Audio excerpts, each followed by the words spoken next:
नमस्कार दोस्तों। भारत $7 बिलियन लगाकर रशिया के साथ Su-57 या FGFA नाम का एक 5th जनरेशन के फाइटर जेट को बना रहा था। तो फिर ऐसा क्या हुआ कि भारत इस प्रोजेक्ट से अलग होकर खुद का MCA स्टेल्थी फाइटर जेट बनाने लग गया। Su-57 की काबिलियत कितनी है, इसकी परफॉर्मेंस किस लेवल की है और क्या यह हमें पाकिस्तान व खास तौर पर चाइना की एयरफोर्स पर एक एज दिलवा सकता है। साथ ही पाकिस्तान के पास इस तरह के स्टेल्थी फाइटर जेट्स के लिए क्या ऑप्शंस हैं, ये सब डिटेल्स जानेंगे इस वीडियो में। नमस्कार दोस्तों, मेरा नाम है अमित और मैं स्वागत करता हूं आपका अमित अपडेट्स चैनल पर। चलिए दोस्तों शुरू करते हैं। फाइटर जेट्स के मामले में शुरू से ही अमेरिका व रशिया में कंपटीशन चल रहा है। कभी अमेरिका आगे हो जाता है तो कभी रशिया आगे हो जाता है। जब अमेरिका ने F-22 रैप्टर व F-35 जैसे 5th जनरेशन के stealthy air superiority fighter jets को बना लिया तो रशिया भी Su-57 नाम का स्टेल्थी फाइटर जेट बनाने में लग गया।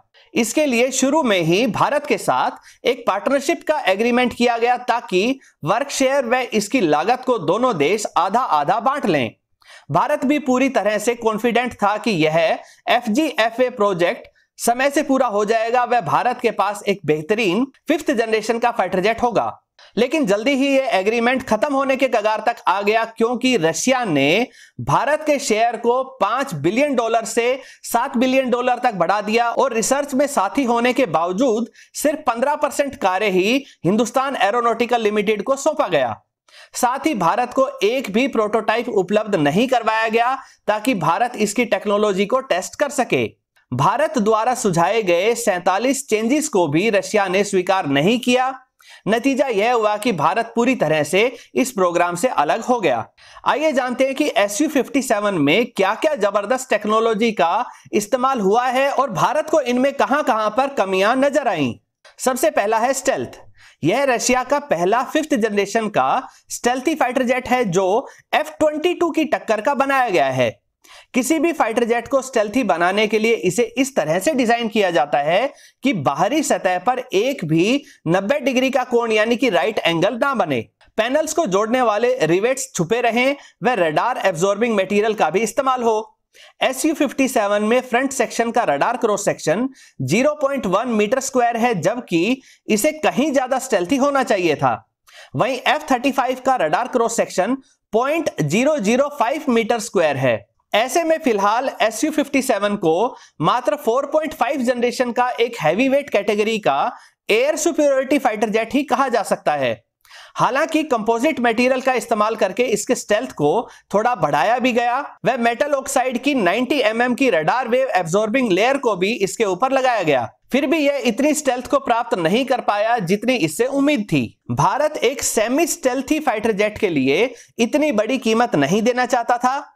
वास्तव में रशिया ने इसे ज्यादा स्टेल्थी बनाने की बजाय इसके साइड विंग्स पर ही रडार लगाए थे ताकि यह दुश्मन के फाइटर जेट्स को 300 किलोमीटर दूर से ही ट्रैक करके वेरी लॉन्ग रेंज वाली BVR मिसाइल से उन्हें डिस्ट्रॉय कर सके। दूसरे पॉइंट में बात करते हैं इसकी परफॉर्मेंस की। रशिया एक से एक बेहतरीन मैन्यूवर्स करने वाले फाइटर जेट्स को बनाने वाले देश के रूप में जाना जाता है। रशिया ने ही सबसे पहले थ्रस्ट वेक्टरिंग कॉन्सेप्ट को लागू किया था जहां दोनों इंजन अलग अलग दिशाओं में पॉइंट किए जा सकते हैं। इसी की सहायता से कोबरा मैन्यूवर्स को किया जाता है। जहां अमेरिकी F-22 सिर्फ ऊपर या नीचे की ओर ही थ्रस्ट वेक्टरिंग का इस्तेमाल कर सकता है तो वहीं Su-57 360 डिग्री एंगल में कहीं भी अपने इंजन्स को पॉइंट कर सकता है। इसकी इंटरनल बे भी काफी बड़ी है और इसका रेट ऑफ क्लाइंब 360 मीटर प्रति सेकंड का है जो सबसे बेहतरीन कैटेगरी में आता है। इसकी रेंज 5500 किलोमीटर तक है और यह 9+ तक का ग्रेविटेशनल पुल बर्दाश्त कर सकता है। यह एक बार में इंटरनल बे में 6 BVR मिसाइल्स के अलावा 6 और एंटी शिप या एंटी रेडिएशन व गाइडेड मिसाइल्स को अपने अंडरविंग्स पाइलोन पर ले जा सकता है। यह 2400 किलोमीटर प्रति घंटे की स्पीड से उड़ सकता है, लेकिन जो मुख्य काबिलियत एक 5th जनरेशन के फाइटर जेट में होनी चाहिए वहां यह थोड़ा पीछे रह जाता है। इसे 1.6 मैक की स्पीड पर सुपर क्रूज करने की काबिलियत चाहिए जिससे यह बिना आफ्टर बर्नर के इस्तेमाल के ही इतनी तेज गति से लगातार उड़ सके। हैवी वेट कैटेगरी का होने के कारण काफी भारी होने व पुराने AL-41 इंजन के सहारे इसे यह काबिलियत नहीं मिल पाती है। आफ्टर बर्नर के इस्तेमाल से ऐसा किया जा सकता है, लेकिन तब इसका हीट सिग्नेचर काफी बढ़ जाता है और इसे इजीली ट्रैक किया जा सकता है। रशिया ने इसमें नया आइडियली 30 इंजन लगाने का प्रॉमिस किया था, जिसमें प्रत्येक इंजन को 176 किलो न्यूटन का जबरदस्त थ्रस्ट जनरेट करना था, लेकिन अब तक भी वह इंजन पूरी तरह से Su-57 में इंटीग्रेट नहीं किया जा सका है। तीसरे पॉइंट की बात करते हैं। जहां तक बात एवियोनिक्स की है तो वहां पर Su-57 एक बेहतरीन और लाजवाब फाइटर जेट है। इसमें 300 किलोमीटर रेंज वाला N036 बॉयल का ASA रडार लगा है। इसके अलावा इसके फ्यूजेलाज के दोनों तरफ भी side looking x band ASA radar लगा है। इससे Su-57 दुश्मन के रडार से 90 डिग्री का कोण बनाकर भी अपनी मिसाइल्स को टारगेट तक गाइड कर सकता है। इसकी विंग्स की टिप्स पर भी एल बैंड रडार लगा है, जो इसे दूसरे किसी भी फाइटर जेट से ज्यादा कवरेज देता है। साथ ही एक रडार इसके डोर्सल स्टिंग पर भी मौजूद है, जो दोनों इंजन्स के बीच में मौजूद है। Su-57 में long range infrared search and track system है, जो दुश्मन के फाइटर जेट्स को उनके इंजन की गर्मी से ट्रैक कर लेता है। साथ ही खुद को बचाने के लिए बेहतरीन हिमालयन काउंटर मेजर्स के साथ ही हीट सीकिंग मिसाइल से बचने के लिए भी काउंटर मेजर सिस्टम मौजूद है। यहां पर भारत को यह समस्या आई कि इनको डेवलप करने में रशिया ने भारत को रिसर्च में भागीदार नहीं बनाया और रशिया टेक्नोलॉजी को भारत को ट्रांसफर करने को तैयार नहीं है, जबकि पूरे प्रोजेक्ट की 50% कीमत अदा करने पर सारी टेक्नोलॉजी सॉफ्टवेयर कोड्स पर भी दोनों देशों का बराबर हक होना चाहिए। भारत की तरफ से हिंदुस्तान एरोनॉटिकल लिमिटेड ने भी आसानी से अपने हिस्से के वर्क शेयर को रशिया को दे दिया, जिससे इंडियन एयरफोर्स खुश नहीं थी। हिंदुस्तान एरोनॉटिकल लिमिटेड को कंपोजिट मटेरियल, कॉकपिट व एवियोनिक्स पर काम करना था। बात करें चौथे पॉइंट की तो अगली समस्या रही इसकी कीमत।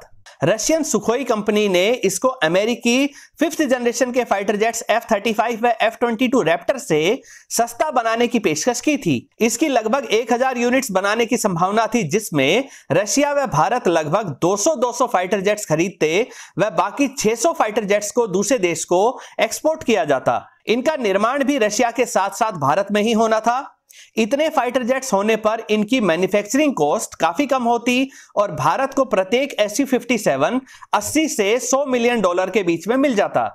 लेकिन फिर रशिया लगातार अपने हिस्से के फाइटर जेट्स की संख्या को कम करता चला गया और एक समय मात्र 12 ही Su-57 खरीदने की सहमति जताई, जबकि भारत पर दबाव बनाया गया कि वह 150 से ज्यादा Su-57 को खरीदे। इससे लगभग 80% कॉस्ट अकेले भारत को ही उठानी पड़ती, वह भी बिना क्रिटिकल टेक्नोलॉजी के ट्रांसफर के ही। जब रशिया अपने खुद के प्रोजेक्ट को ही खरीदने में रुचि नहीं ले रहा था, तो भारत ने भी Su-57 की काबिलियत पर से भरोसा खो दिया। पांचवें पॉइंट में बात करते हैं भविष्य की, तो भविष्य में किए जाने वाले अपग्रेड्स के राइट्स भी रशिया भारत को देने को तैयार नहीं है, ताकि भविष्य में भारत अपने अनुसार इसे अपग्रेड करके इसमें ज्यादा बेहतर कॉकपिट लगा सके, ज्यादा एडवांस्ड हेलमेट माउंटेड डिस्प्ले भी लगा सके।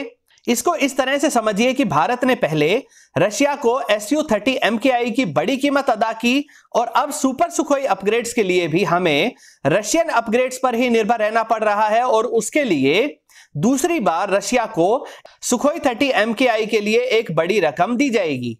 बात करते हैं छठे पॉइंट की, तो छठे पॉइंट में भारत के अनुसार इसमें कुछ भी बदलाव नहीं किए गए थे।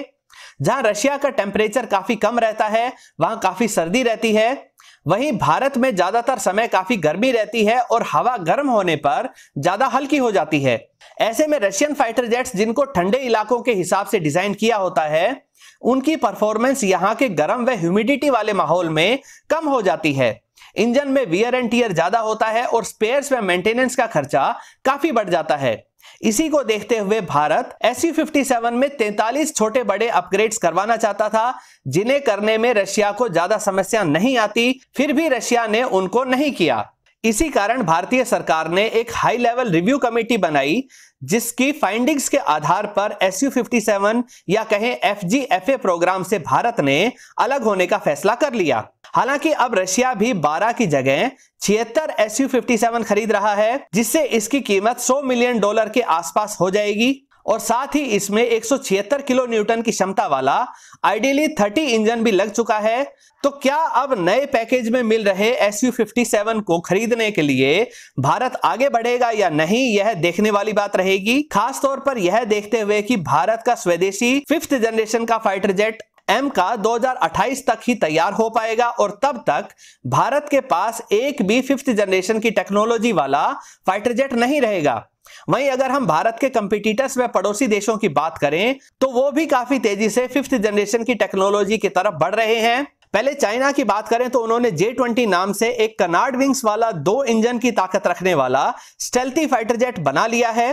हालांकि इसको सिर्फ अमेरिकी F-35 की कॉपी टेक्नोलॉजी पर बेस्ड बताया जा रहा है, लेकिन कम से कम उन्होंने इसे ऑपरेशनल तो कर लिया है, जबकि हमारा M का प्रोजेक्ट 2028 में ऑपरेशनल होगा।